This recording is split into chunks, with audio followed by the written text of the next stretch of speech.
And after 5 days the high priest Ananias came down with some elders and a spokesman, one Tertullus. They laid before the governor their case against Paul.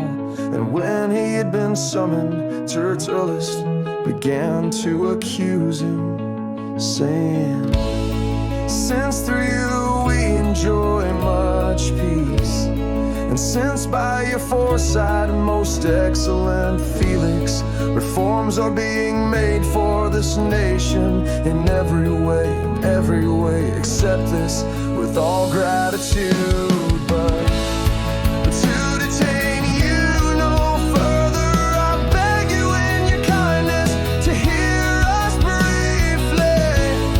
For we have found this man a plague one who stirs up riots among all the Jews throughout the world, and is a ringleader of the sect of the Nazarenes. He even tried to profane the temple, but we seized him.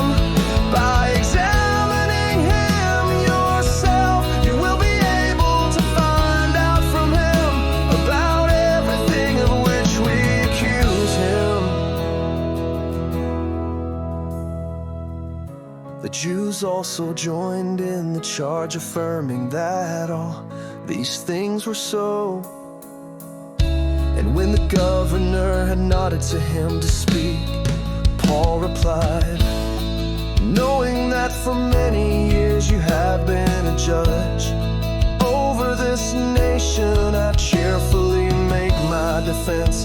You can verify that it is not more than 12 days since I went up to worship in Jerusalem, and they did not find me disputing with anyone, stirring up a crowd, either in the temple or in the synagogues or in the city. Neither can they prove to you what they now bring up against me.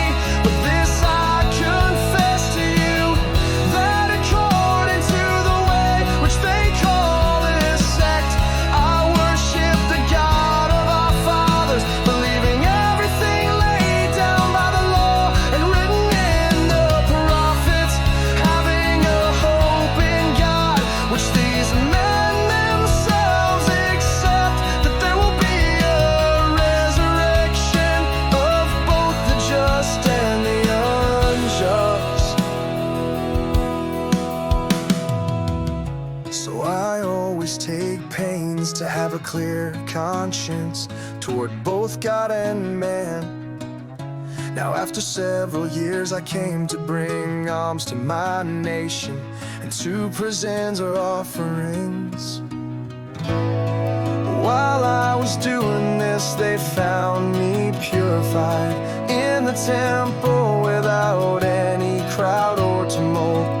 But some Jews from Asia, they ought to be here before you, and to make an accusation, should they have anything against me. Or else let these men themselves say what wrongdoing they found when I stood before the council. Other than this one thing that I cried out while standing among them, it is with respect to the resurrection of the dead that I am on trial before you this day.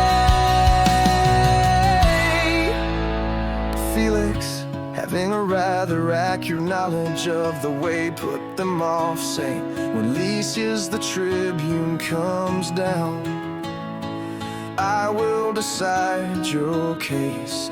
Then he gave orders to the centurion that he should be kept in custody, but have some liberty, and that none of his friends should be prevented from attending to his need.